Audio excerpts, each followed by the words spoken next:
बिस्मिल्लाहिर्रहमानिर्रहीम। अस्सलाम वालेकुम। खेलों की खबरों पर तबसरा और तजियों से जिस स्कोर के एक और प्रोग्राम के साथ सैयद या हुसैनी आपकी खिदमत में हाजिर है। आईसीसी टी20 वर्ल्ड कप 2026 में 20 टीमों पर मुश्तमिल इब्तदाई मरहला अपने अख्ताम को पहुँच चुका है और आज से सुपर 8 मरहले का सनसनीखेज़ आगाज़ हो रहा है।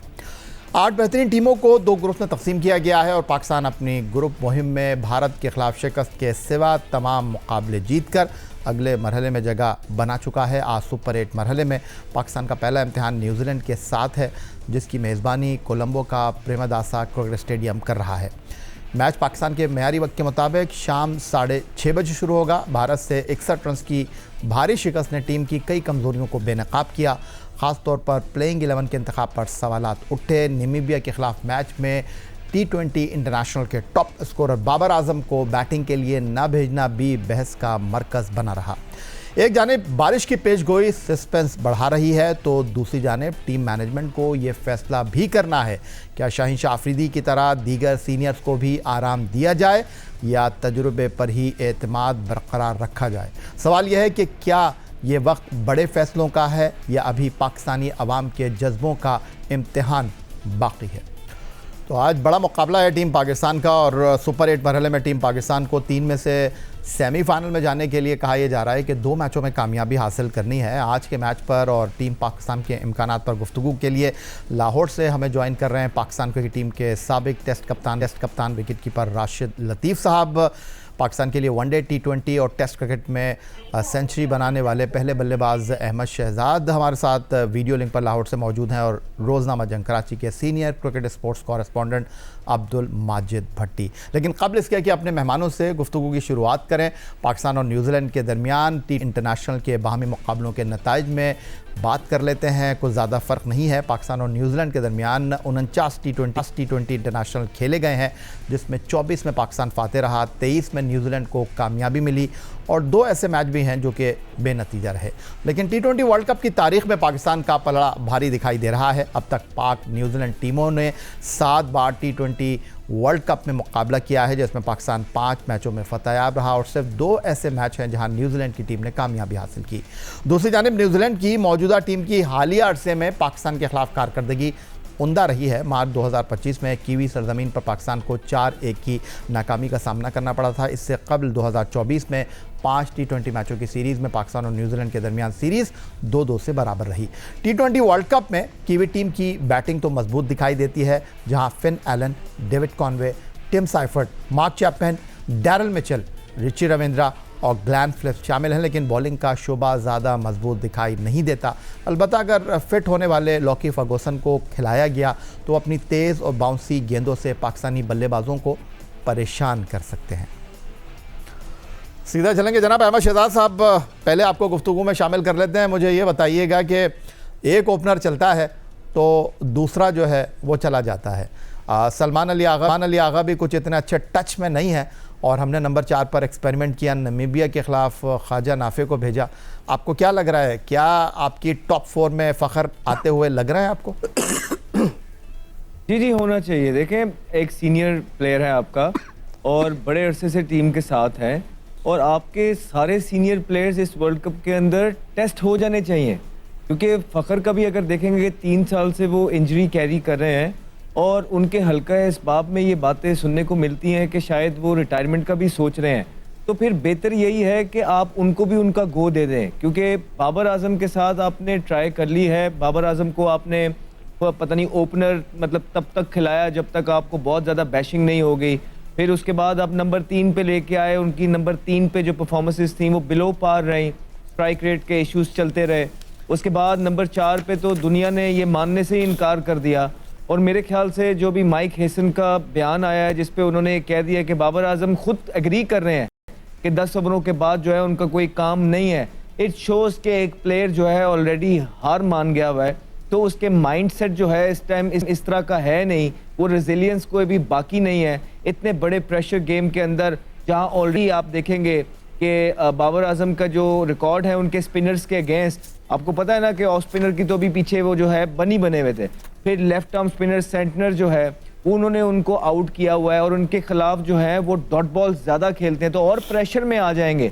तो सारी ग्राउंड रियलिटीज़ देखते हुए, जो स्टेज है वो देखते हुए, पास्ट की फॉर्म 3 साल की देखते हुए, करंट सिनेरियो देखते हुए बाबर आजम के साथ ज्यादती होगी कि इस फॉर्म के साथ अगर आप नंबर 4 पे उनको खिला रहे हैं।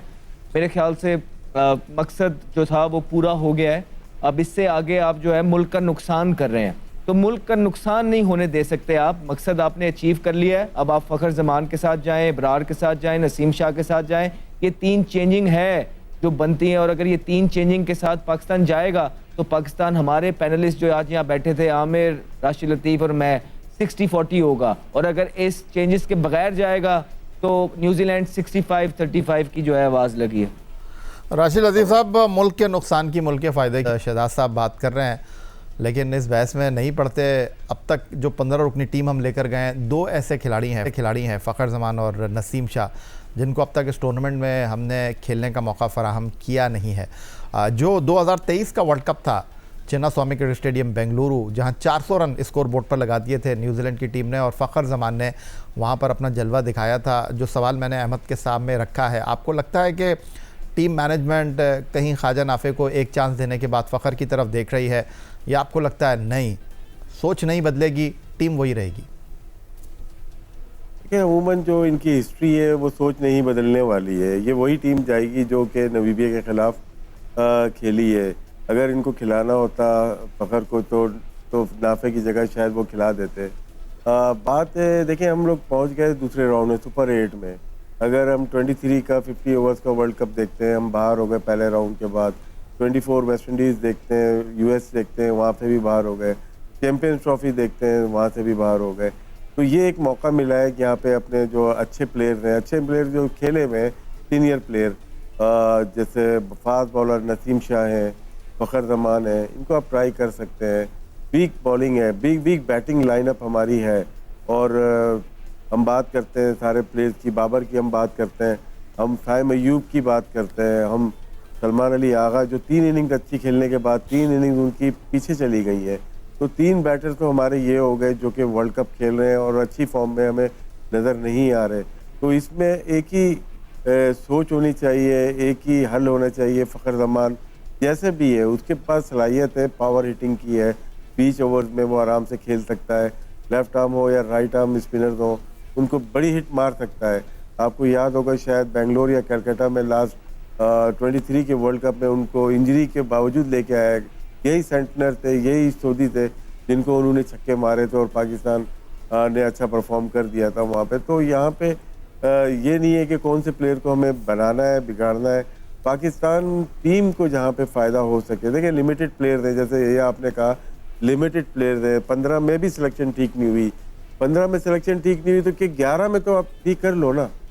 11 में ऐसा नहीं करें कि हमारी टीम को नुकसान हो। और कल आज का ऐसा मौका है कि हम अच्छी क्रिकेट अगर खेलें तो दिलेरी से खेलें तो पहला मार्का हम जीत सकते हैं।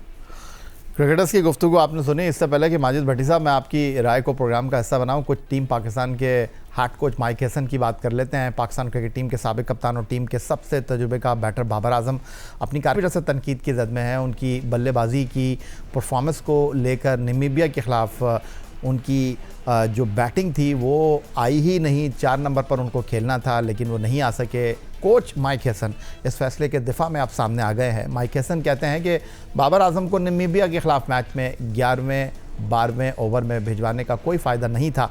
बाबर आजम को भी इस बात का इल्म है कि उनसे किस किरदार की ज़रूरत है। बाबर आजम जानते हैं कि वर्ल्ड कप में उनका स्ट्राइक रेट 100 से कम रहा है। Well, look, it's what the role the team requires, and Bub is well aware of that. I think he's well aware strike rate in the power play in World Cups is less than 100, so in T20s. So clearly, that's not a role that we think here we need.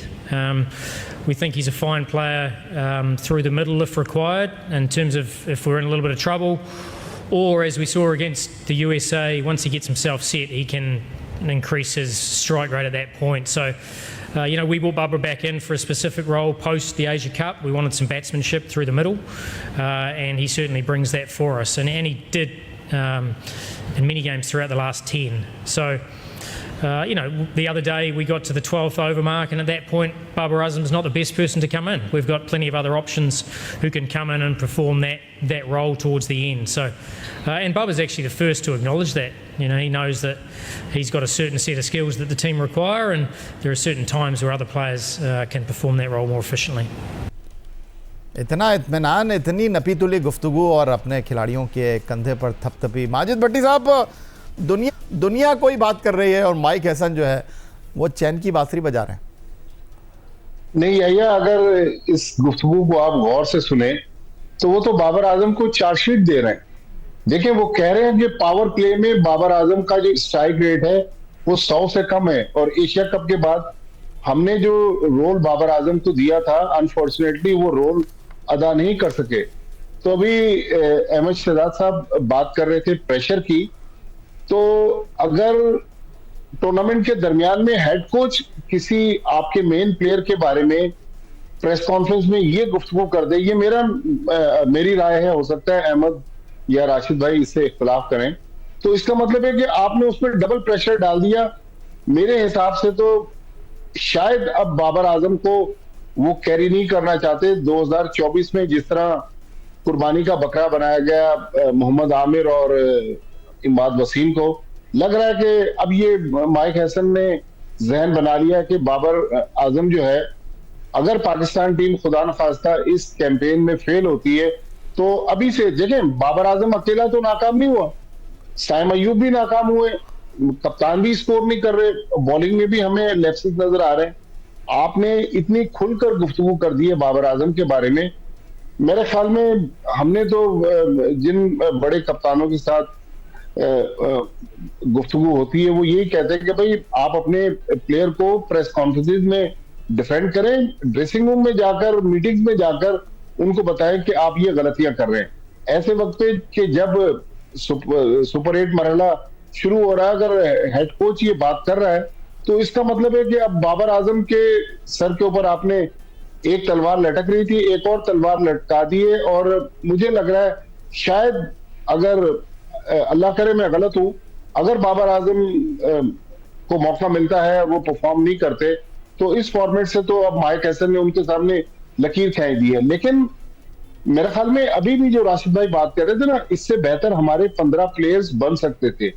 तो सिर्फ ये कह देना कि भाई coach और कप्तान जिम्मेदार हैं, सिलेक्शन कमेटी भी जिम्मेदार है ना, जिन्होंने मैं करता हूं सिलेक्शन कमेटी में, माजिद भट्टी साहब बात करता हूं मैं सिलेक्शन कमेटी। अहमद शहजाद साहब, जो बतौर माजिद भट्टी की गुफ्तगू वो कह रहे हैं चार्जशीट दे दी है आपने बाबर आजम को, तो मुझे ये बताएं कि ये जो मैच है उसमें बारिश की भी कुछ पेशगोई की जा रही है, तो जब आप इतने क्रंच मैच में जा रहे हैं, सिचुएशन ऐसी होगी, तो मैं क्या समझूं, हैसन अब बाबर को कंटिन्यू नहीं करेंगे, या वो खुद कह रहे हैं कि जी 100 का स्ट्राइक रेट है उनका वर्ल्ड कप में, तो फिर आपको मार धाड़ की क्रिकेट खेलनी है, तो अब फिर क्या मैं समझूं, ये तो डीएलएस पे भी जा सकता है मैच?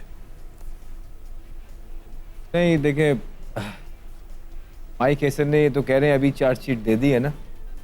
जब ये टीम बनी थी तो चार्जशीट ले ली गई थी और प्लान बन गया था, और मेरे ख्याल से जो प्लान बना था वो आधे टूर्नामेंट के अंदर अचीव कर लिया। तो इससे ज़्यादा ड्रैग करना अब अपने सर पे लेने वाली बात है। बेहतर है कि मुल्क का सोचा जाए, बेहतर है कि कौम का सोचा जाए कि कौम क्या डिमांड कर रही है। नहीं तो अहमद शहजाद साहब, क्या आप वर्ल्ड कप खेलने जा रहे थे तब मुल्क का नहीं सोच सकते थे आप? हाँ, तो गलत किया ना, गलत किया जब आपने ये सारी चीज़ें की कि आप किसी को बिल्कुल ही जो है ना, अब मैं क्या कहूँ, छोड़ें। लेकिन बात इतनी है कि अब फ़खर ज़मान है जिसने इम्पैक्टफुल इनिंग खेली हुई है, जिसने न्यूजीलैंड के ख़िलाफ़ जब मैं खुद साथ खेल रहा था और अच्छा खासा बॉल चल रहा था, वहाँ पे आड़े हाथों लिया और सारे बॉलरों को T20 के अंदर, सेंटनर को तो बिल्कुल क्लीनर्स किया और छिक्के मारे हुए हैं।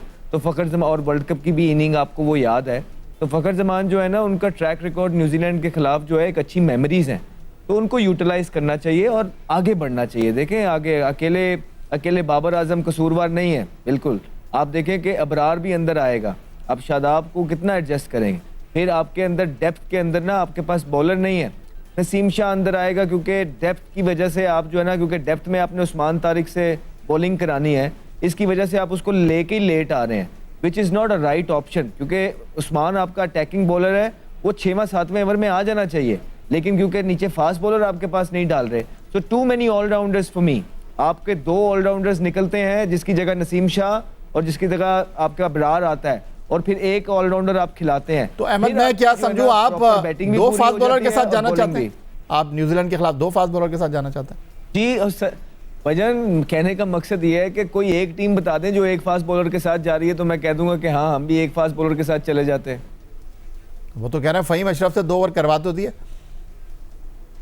अरे बस जाने दो, 2 ओवर करवा दिए, वो तो हमने प्रेशर डाल रहे हैं यहाँ से, तो खाना पूरी आपने कर लिया जल्दी से नीचे। फ़हीम अशरफ आपकी डेप्थ में थोड़ी बॉलिंग, वो क्या कह रहे हैं, वो कह रहे हैं वो हमें छोड़े, वो क्या कह रहे हैं, हमें सब पता है। हमें वो भी पता है जो शायद सलमान आगा को नहीं पता, लेकिन बड़ा नपतुला बोलते हैं हम, बड़े दबे लफ्जों में बात करते हैं। तो कोशिश करनी चाहिए कि अगर माइक हैसन नहीं समझ रहा तो यहाँ जो आकिब जवेद साहब हैं या क्रिकेट बोर्ड है वो समझ जाए हमारी बातों को कि मकसद जो था वो अचीव हुआ है, अब आगे बढ़ना है, नहीं तो क्रिकेट बोर्ड फंस जाएगा। राशिद लतीफ़ साहब, मैं इससे पहले कि सिलेक्शन कमेटी की थोड़ी बात करूं, जैसे अहमद ने बताया कि न्यूजीलैंड के खिलाफ मैदान में उतरने से पहले आपको अपनी प्लेइंग 11 में 2 तब्दीलियां करना पड़ेंगी। वो टीम जो नामीबिया के ख़िलाफ़ आसानी के साथ जीत गई थी, और अहमद कहते हैं कि अबरार को आपको फोर्स चेंज करना पड़ेगा, और फोर्स चेंज आपको टीम में करना पड़ेगी अबरार की शक्ल में भी, फ़ख्र के साथ। तो मुझे कहीं बाहर होते हुए तो नहीं लग रहे शादाब खान? तो ऐसा तो नहीं है कि आप नज़ला जो है वो नवाज पर डाल दें, या आपने टीम में रखा ही इसलिए था ख्वाजा नाफे को कि आप उसको बाहर करेंगे, अबरार को इन करेंगे? देखिए, पहले तो ये है कि 3 प्लेयर्स लेके आने, नसीम शाह भी है हमारी लिस्ट में, हमारी विश लिस्ट 3 है, फ़खर तो है और अबरार है। देखिए, नाफे टू अर्ली है, देखिए अच्छे प्लेयर होंगे, लेकिन अभी हमें एक्सपीरियंस प्लेयर को लेके आना है। दोनों ने बहुत ज़्यादा क्रिकेट खेली हुई है, नसीम ने भी और अबरार भी मुसलसल खेलते हुए ही आ रहे हैं ना। तीनों प्लेयर्स अगर हमारे आते हैं अंदर तो टीम बेहतर नज़र आती है। देखिए, हार जीत की गारंटी ना आप ले सकते हैं ना हम ले सकते हैं, लेकिन हमें एक श्योरिटी ये हो जाती है प्लेइंग 11 हमारी बेहतर खेली है, क्योंकि ये खेलते हुए आ रहे हैं प्लेयर्स, इनको मौके नहीं मिल रहे लेकिन इनको खेलना है। फ़खर की जैसे बात की, वो डेंजरस प्लेयर हो सकता है। ये हैरत है कि देखिए, फ़खर ऐसा प्लेयर है जिस टीम में जाएगा तो वो प्लेइंग 11 में होगा, वो बेंच का प्लेयर है ही नहीं। नसीम शाह का भी ये है कि अगर शाहीन नहीं खेल पाएगा तो दूसरी ऑप्शन आपके पास ये है, क्योंकि सलमान मिर्ज़ा तो बॉलिंग अच्छी कर रहे हैं, फ़हीम अशरफ की जगह ऑटोमेटिकली आते हैं नसीम। नसीम का जो देखें लेफ्ट हैंडर पे उनका रिकॉर्ड अच्छा है, मतलब कल आज के बाद की बात नहीं कर रहा, पहले का जो रिकॉर्ड है अगेंस्ट लेफ्ट हैंडर, उन्होंने काफ़ी विकेट ली हुई है, तो इसलिए उनके साथ जाना चाहिए। थोड़ा पेस और डेथ ओवर में आप रिलाय मत करें कि ना अबरार से करें ना उस्मान तारिक से करें, और वो मुश्किल हो जाती है कभी कभार कि आपको 2-3 छक्के लग जाएं तो मुश्किल हो ही जाती है ना। तो यहाँ पे इनको तीनों प्लेयर्स पे रिलाय करना पड़ेगा। बाकी आपने भट्टी साहब ने सवाल किया था कि सिलेक्शन के ऊपर बाबर आजम की, और प्रेस कॉन्फ्रेंस जो की है, चार्जशीट दे दी है उन्होंने, क्योंकि इस प्रेस कॉन्फ्रेंस से लग रहा है वो खुश नहीं थे इनकी सिलेक्शन पे, इनकी राय शामिल नहीं की गई। तो राशिद लतीफ़ साहब, मैं समझूं जिस तरह इस वर्ल्ड कप में शाहीन आखिरी मैच खेल गए हैं, बाबर भी खेल गए आखिरी मैच। मैं अभी कवर नहीं, अभी कंप्लीट करने थे वो, क्योंकि पुरानी हम तीनों ने प्रोग्राम किया था जिसमें प्रेस कॉन्फ्रेंस की थी माइक हैसन ने, और कहा था इसको बाबर आजम को स्ट्राइक रेट की वजह से हमने ड्रॉप किया है। और उसके बाद कौन सी क्रिकेट खेली कि वो बगैर परफॉर्म किए वापस टीम के अंदर आ रहे हैं, ये एक सवाल बनता है। मुझे नहीं लगता कि उनकी राय शामिल की गई, उनकी मंशा हो इसमें कि टीम के अंदर आए। उनके 3 टॉप प्लेयर उनके पास थे, चौथा बाई फोर्स ये खिला रहे हैं जिसका पाकिस्तान टीम को फ़ायदा नहीं हुआ। और जैसा आपने कहा कि आखिरी मैच, इनका आखिरी मैच बहुत पहले T20 फॉर्मेट में मेरे ख्याल से हो जाना चाहिए था। नहीं, इस वर्ल्ड कप में शाहीन और आपको बाबर लग रहे हैं दोबारा खेलेंगे? खेल सकते हैं हम। देखिए, हम लोग कोई इंजरी हो सकती है, हो सकता है कि ज़रूरत पड़ सकती है, हम किसी को ये नहीं बोलते कि यार नहीं खेल सकता। ये 15 प्लेयर हैं, लिमिटेड ऑप्शन है हमारे पास, तो 3 मैचेस हैं, हो सकता है 4 है, अल्लाह करे 5 हो जाए तो उसमें कोई भी किसी वक्त टीम में आ सकता है। राशिद लतीफ़, अहमद शहजाद और अब्दुल माजिद भट्टी हमारे साथ गुफ्तगू के लिए मौजूद हैं। ICC T20 वर्ल्ड कप में पाकिस्तान क्रिकेट टीम के हेड कोच माइक हैसन ने ऑलराउंडर्स पर एतमाद किया। ऑलराउंडर शादाब खान ने भारत के खिलाफ 1 ओवर किया और 17 रन की पिटाई बर्दाश्त की, लेकिन नामीबिया के खिलाफ शादाब खान ने खदर उमदा बॉलिंग की। 4 ओवर में 19 रन देकर 3 खिलाड़ियों को पवेलियन की राह दिखाई। मैच के बाद मीडिया से बातचीत करते हुए शादाब खान बोले, भारत के खिलाफ शिकस्त पर होने वाली तनकीद पर शादाब कहते हैं कि तनकीद को मैं कंट्रोल नहीं कर सकता, लेकिन साबिक क्रिकेटर्स की अपनी राय है, एहतराम करता हूँ। लेकिन साथ साथ उन्होंने ये भी कह दिया कि वर्ल्ड कप जैसे इवेंट में तो इन साबिक क्रिकेटर्स ने भी भारत के ख़िलाफ़ अच्छी क्रिकेट नहीं खेली, बल्कि मौजूदा क्रिकेटर्स पर मुश्तमिल टीम ने 2021 में भारत के ख़िलाफ़ T20 वर्ल्ड कप में फ़तह हासिल की। उन्होंने कहा कि ज़रा देख लेते हैं। देखिए, क्रिटिसिज्म होना ना होना वो कंट्रोल नहीं कर सकते। हर बंदे के एक इंडिविजुअल ओपिनियन है, वो किसी के बारे में कुछ भी ओपिनियन कर सकते हैं। मुझे लगता है कि जब से मैं वापस आया हूँ मेरा एक ओवर ऐसा हुआ है कि जिसकी वजह से इतना ज़्यादा क्रिटिसिज्म हो रहा है, तो उनको मैं जस्टिफाई करने की कोशिश नहीं करता। जो चीज़ें मैं कंट्रोल कर सकता हूँ, बैड डे बैड ओवर हो सकता है, T20 क्रिकेट है, आपको रन्स भी हो सकते हैं, आप T20 क्रिकेट है आप आउट भी कर सकते हो। तो इतना ज़्यादा मैं इन चीज़ों को सोचता नहीं हूँ। हमारे एक्स क्रिकेटर्स हैं, उनके अपने ओपिनियन हैं। ऑब्वियसली उन्होंने बहुत अच्छी चीज़ें की हुई हैं पाकिस्तान के लिए, लेकिन at the end of the day world cup में भी उनसे भी ऐसी चीज़ें नहीं हुई थी जो कि हम तभी इस स्टेज पर पहुँचे। तो मुझे लगता है कि वर्ल्ड कप में एक हम ऐसे टीम थे जिसने 2021 में इंडिया को हराया हुआ है। तो ये नहीं है कि सिर्फ ये हमारे है, ये तो मुझे लगता है जब से क्रिकेट हिस्ट्री चल रही है तो वर्ल्ड कप में तो हमने इंडिया को हराया ही नहीं। तो ऑब्वियसली उन इंडिविजुअल वो बहुत लेजेंड थे, लेकिन अगर टीम की बात की जाए तो वर्ल्ड कप में तो उन्होंने भी कुछ नहीं किया था। होना तो ये चाहिए कि इस बयान के बाद मैं सीधा अहमद शहजाद साहब की तरफ चलूं, लेकिन मैं चाहूँगा माजिद भट्टी साहब की तरफ। माजिद भट्टी साहब, मैं सीधा आपके सामने ये सवाल रख रहा हूँ। वो 2021 का एक दुबई का मैच पाकिस्तान की पूरी क्रिकेट ने बड़ी कीमत अदा की है उसकी, और शादाब खान अभी भी कह रहे हैं, ये भी बता दें कि उसके बाद हारे कितनी बार हैं पाकिस्तान की टीम। आपको लगता है कि इस टाइम पर शादाब को ये गुफ्तगू करनी चाहिए थी? देखिए, प्लेयर जो है ना, या अगर आप अच्छा करेंगे तो मीडिया आपके जमीन आसमान एक कर देगा, अगर आप खराब परफॉर्मेंस देंगे तो क्रिटिसिज्म तो होगी। लेकिन फॉर्मर क्रिकेटर्स को, अपने सीनियर्स को इस तरह बात करना मेरे ख्याल में गैर मुनासिब है। प्लेयर को खुद नहीं बोलना चाहिए, प्लेयर का बल्ला, प्लेयर का जो बॉल है उसकी परफॉर्मेंस बोलनी चाहिए। तो कह रहे हैं सिर्फ जब से वापस आए सिर्फ एक ओवर तो मेरा खराब हुआ है। बल्कि मैं ये बात करना नहीं चाहता था। सकलैन मुश्ताक साहब कह रहे थे कि शादाब खान हार्दिक पांड्या के पाए के ऑलराउंडर हैं, तो अब वो एक ओवर की बात कर रहे हैं। तो पास में जितनी नाकामियां देखें, शादाब खान ठीक है इस वक्त परफॉर्म कर रहे हैं, लेकिन परफॉर्मेंस मैटर करती है कि आपने किस टीम के खिलाफ परफॉर्मेंस की है। पाकिस्तान टीम बहुत अच्छी बात है, हमारे मुल्क की टीम है, सुपर 8 में पहुंच गई, लेकिन हमारी जो तीनों फतुहात थी वो तो एसोसिएट कंट्रीज के खिलाफ थी ना। एक मैच टेस्ट प्लेइंग नेशन के खिलाफ था, भारत के खिलाफ, वो हम 61 रन से हार गए। मेरे ख्याल में असल जो इम्तिहान है पाकिस्तान का वो तो आज शुरू होना है, जब हम कोलंबो में खेलेंगे न्यूजीलैंड के खिलाफ, फिर इंग्लैंड के खिलाफ, फिर श्रीलंका के खिलाफ। तो मेरे ख्याल में शादाब खान को अल्फाज का चुनाव बेहतर करना चाहिए। इनकी भी सर्विसेज हैं, इनके ससुर सकलैन मुश्ताक, उनकी भी सर्विसेज हैं, लेकिन जो लोग बात कर रहे हैं उन्होंने भी पाकिस्तान क्रिकेट को खून पसीना एक दिया है। आप उस 2021 के मैच के बाद 2022 में एक एशिया कप का मैच जीते थे, फिर 6 मैच हार गए। पिछले 4 महीने में आपने भारत के खिलाफ 4 मैच हारे। तो इतनी बड़ी मेरे ख्याल पास में तो भारत के खिलाफ पाकिस्तान की जो नाकामियां थी, अगर थी भी तो पाकिस्तान टीम लड़कर हारती थी। ऐसे वन साइडेड अफेयर जो अभी हम देख रहे हैं, इस तरह नहीं हो रहा था। लिहाजा मेरे ख्याल में शादाब खान को चाहिए कि वो अपनी परफॉर्मेंस से अपने सीनियर्स को जवाब दें और उनकी परफॉर्मेंस बोलनी चाहिए। अहमद शहजाद साहब, जो काम माजी में हुआ बाबर आजम के साथ, उनके कंधे पे भी हाथ रहा, उनकी पीठ पर भी हाथ था, उनके सर पर भी हाथ था। वो हाथ अब शायद बाबर आजम के कंधे, पीठ और सर पर तो नहीं है, लेकिन शादाब के ऊपर तो नज़र आ रहा है वाज़े तौर पर।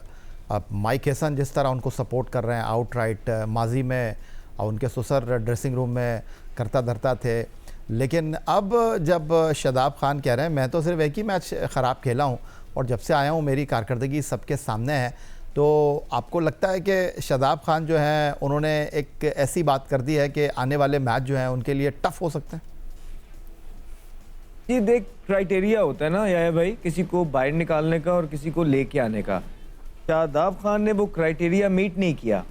जब ये ड्रॉप हुए, आपको पता है ना कि कितने इनको बचाने की कोशिश की गई। ऐसा नहीं है कि बस 2 मैच इनके ख़राब हो गए और उनको टीम में नहीं, सारी सपोर्ट मौजूद थी। नहीं अहमद, मैंने चारों आपको तरफ सुना से लोग टीम ताबिश के हाशमी के कह रहे साथ थे आपने कि- बोला वो जो 3 आउट कर लिए, रन्स करा दिए, टेलर मेड सिचुएशन आपने, क्योंकि आप खुद एक क्रिकेटर हैं, आपको पता है परफॉर्मेंस कैसे ली जाती है, परफॉर्मेंस कैसे कराई जाती है। तो क्राइटेरिया कोई नहीं था इनके वापस लेके आने का, और हमने पहले ही बोला था, हम पिछले 6 महीने से कह रहे हैं कि शादाब टीम में आएंगे ही आएंगे, और वही हुआ, वो आए। बट वन आउट मुझे मिसाल मिलती है कि कोई स्पिनर जो है ना फिर वापस आए तो इंजर्ड हो गए, इंजरी के बाद फिर कोई मैच नहीं खेले, बिग बैश के 1-2 मैच खेले और उसके बाद डायरेक्ट वर्ल्ड कप में चले गए। और वर्ल्ड कप के अंदर जिस तरह की परफॉर्मेंस देखें, आपसे हम एक्सपेक्ट करते हैं कि आप बड़ी टीमों के खिलाफ, यही आपने जो नामीबिया के खिलाफ परफॉर्मेंस थी, क्या ही मजा आता कि आप इंडिया के खिलाफ करते। इंडिया के खिलाफ तो आपको छुपाना पड़ गया, अगर आपके वहां 4 ओवर पूरे होते तो शायद आपको 65-70 स्कोर हो जाता जिस स्पीड से आप जा रहे थे। तो कप्तान का तो आप पे ट्रस्ट ही नहीं रहा, तो भाई आप अपनी बुरी परफॉर्मेंसेस की वजह से ही बाहर हुए हैं और उसके बाद बगैर कुछ किए आए हैं और फिर छोटी टीमों के खिलाफ खेल के परफॉर्मेंस कर रहे हैं। जैसे ही बड़ी टीम आई है, दूध का दूध पानी का पानी हो गया। फिर अब इस तरह के जो बयान दे रहे हैं आके के भाई वो प्लेयर खेल देखें, उनके कैरेक्टर्स पे आप मुझे भी जो है कंसर्न होंगे, लेकिन उनकी प्लेयरी पे नहीं है। वो तो डरा के आउट करते थे, वो तो सीरीज के पहले 2-3 मैच जो है जीत जाते थे, जब सीरीज डेड हो जाती थी तो बच्चों को खिला देते थे, और वो जो है ना फिर उसमें अगर एक आधा मैच हार गए तो इतना डोमिनेंस थी कि भारत के अपने प्लेयर कहते हैं कि हम तो घबराते थे इनके प्लेयरों से कि यार ये जब भी हमारे साथ खेलते हैं तो हमें बड़ी तनकीद होती है। इतने बड़े प्लेयर थे, और उसको आप ये कह रहे हैं टोटल जो है ना, टोटल ये लॉट जो है, ये लॉट जो पिछले 2018 से स्टार्ट हुई हुई है चैंपियंस ट्रॉफी के बाद से 14 मैच खेले हैं, आईसीसी के वनडे के भी वर्ल्ड कप के, T20 के भी वर्ल्ड कप के और एशिया कप के भी, और उसमें से जो है ना 2 मैच खेले हैं ये ओडीआई वर्ल्ड कप के, दोनों भारत जीता है, दोनों भारत। उसके बाद जी ये T20 वर्ल्ड कप के 4 मैच खेले हैं, 4, इसमें से वही एक 2021 की जो है बात करते हैं, 1 ये जीते हैं, 4 भारत जीता है, ठीक है। फिर चैंपियंस ट्रॉफी का 1 मैच हुआ, वो आप जो है हारे। फिर उसके बाद 7 मैच आप एशिया कप के अंदर खेले हैं, 7, इसमें से 5 जो है भारत जीता, 1 आप जीते, और जो है ना गालिबन 1 का कोई रिजल्ट नहीं आया। तो 14 मैचेस के अंदर 11 मैच भारत जीता है आपसे और 2 मैच आप जीते हैं। और किस ऑडेसिटी के साथ आप ये बात कर रहे हैं कि भाई उन्होंने भी कुछ नहीं किया। भाई जब वो खेलते थे या हम खेले थे या जो भी, तो इतना कंसिस्टेंटली भारत के खिलाफ इवेंट्स में कोई नहीं खेला। एक इवेंट में मैं हूं तो एक में आमिर है तो एक में इमाद है, तो कोई इस तरह। लेकिन ये जो लॉट है ये 5-6 तो हर दफा खेलते ही रहे हैं। तो इन्होंने वो नॉर्म चेंज करना था जो कि परफॉर्मेंस से होता है, अनफॉर्चुनेटली बातों से नहीं होता। बेहतर यह है कि अब क्रिकेट पे फोकस करें, अपनी परफॉर्मेंस को देखें, बजाय कि आप आवाम को ये कहें कि sorry I couldn't perform well. आप आगे कह रहे हैं जी उन्हें भी नहीं कीता, ओ भाई तुसी भी नहीं कीता। मतलब यहाँ पे रेस क्या चल रही है पाकिस्तान के अंदर कि भाई तुमने नहीं किया तो मैं भी नहीं करूंगा। तो पाकिस्तान की इंप्रूवमेंट कहाँ से आएगी भाई क्रिकेट में? तो ये आपकी जिम्मेदारी है, आपने मैचेस जीतना है यार, समझ से बाहर है यार ये चीज़ें। राशिद अजीज साहब, आप सिलेक्शन कमेटी की बात कर रहे थे, आप जिंदा दिलों के शहर लाहौर में बैठे हुए हैं, और चंद दिन पहले मैं भी लाहौर में था और सिलेक्शन कमेटी के एक रुकन से मेरी बात हो रही थी। तो मैंने उनको कहा कि पाकिस्तान टीम मुझे लगता है कि वर्ल्ड चैम्पियन बनेगी। वो कहने कि अच्छा, बड़ा आपको एतमाद है। आपको पता है उन्होंने क्या कहा? उन्होंने कहा ये टीम सेमीफाइनल में पहुंच जाए तो बड़ी बड़ी बात है। वो जो सिलेक्शन कमेटी में ये उनकी राय थी। तो अब मैं आपसे जानना चाहता हूँ, आप सिलेक्शन कमेटी के हवाले से बात कर रहे थे, जो मेरे पास इत्तलात हैं वो ये है कि ये जो वर्ल्ड कप की सिलेक्शन है टोटली माइक हैसन की चॉइस है, कौन टीम में होना चाहिए, कौन टीम में नहीं होना चाहिए। इसमें होता है क्या है कि 13 प्लेयर उसके होंगे, मैं मान लेता हूँ, लेकिन 13 प्लेयर रखने के लिए 2 प्लेयर बाहर से भी आए होंगे। ये सिस्टम है हमारा। मैं भी कप्तान रहा हूँ, बहुत सारी चीज़ें अपने करीब से देखी है, बहुत कुर्बत रही है हमारी सिलेक्शन कमेटी की। जो बात आप कर रहे हैं पाकिस्तान टीम के सेमीफाइनल पहुँचने की, देखें 92 में भी बहुत बड़ी टीम नहीं थी हमारी। बस ऐसे इत्तेफाक से चीज़ें होती हैं कि सिचुएशन बन जाती है और फिर टीम जेल होना शुरू होती है और जीतना शुरू हो जाती है। हम इसको माइनस नहीं कर सकते। हमारे 3 मैचेस हैं और 3 मैचेस बड़ी बात नहीं है कि अगर 2 मैच भी जीतते हैं तो नेट रन रेट के ऊपर भी क्वालिफाई कर सकते हैं। इसको हम बिल्कुल राइट ऑफ नहीं कर सकते कि पाकिस्तान सेमीफाइनल नहीं खेल सकता। ख़राब टीम हो, अच्छी टीम हो, वो अलग चीज़ है। 2009 की टीम यूनुस खान वाली भी देखे ना, सिलेक्शन कमेटी ने रिज़ाइन कर दिया था कि यूनुस ने अपनी टीम बना ली है, और वो देखें कैसी कुदरत ऐसा करती है कि वो चैंपियन हो गया। इस टीम में भी हम क्रिटिसाइज़ करते हैं। हम क्या चाहते, क्यों करते हैं क्रिटिसाइज़? हम अपने तजर्बा से, हम हारे हुए लोग हैं, हम हारे भी हैं, जीते भी हैं, अपनी जो गलतियां की हैं उसकी निशानदेही करते हैं कि ये हमारी गलतियां थी, इस तरह से प्लेइंग 11 बनाओ, इस तरह से 15 बनेगी, 15 गलत बन गई तो अपनी 11 के ऊपर आप रहें और उसी पे स्टिक रहें तो टीम अच्छी हो सकती है। जिस तरह हमने कहा कि फ़खर को लेके आए, नसीम को लेके आए, अबरार को लेके आए, ये हमारे घर के प्लेयर नहीं है। हम चाहते हैं पाकिस्तान जीते, और पाकिस्तान जीते का जाहिर सी बात है इसमें फ़ायदा कंट्री का होता है, प्लेयर्स का होता है, रेवेन्यू का होता है। तो इसमें मैं भी यही चाहूँगा, अहमद भी और पूरा जियो यही चाहेगा कि पाकिस्तान सेमीफाइनल में खेलें और इंडिया से मुकाबला हो। चले राशिद लतीफ़ साहब, बस अब एक आखिरी राउंड कर लेते हैं। मुझे ये बता दीजिए कि आज के मैच में न्यूजीलैंड के खिलाफ प्रेमदासा क्रिकेट स्टेडियम कोलंबो में राशिद लतीफ़ के ख्याल में 4 वो कौन से खिलाड़ी हैं जो बेंच पे हैं आज? आए इतना मुश्किल सवाल। देखिए, जो नज़र आ रहा है पिछले मैच की जो टीम खिलाई थी शायद वही टीम खेले। हो सकता है कि नाफे की जगह फ़खर जमान आ जाए।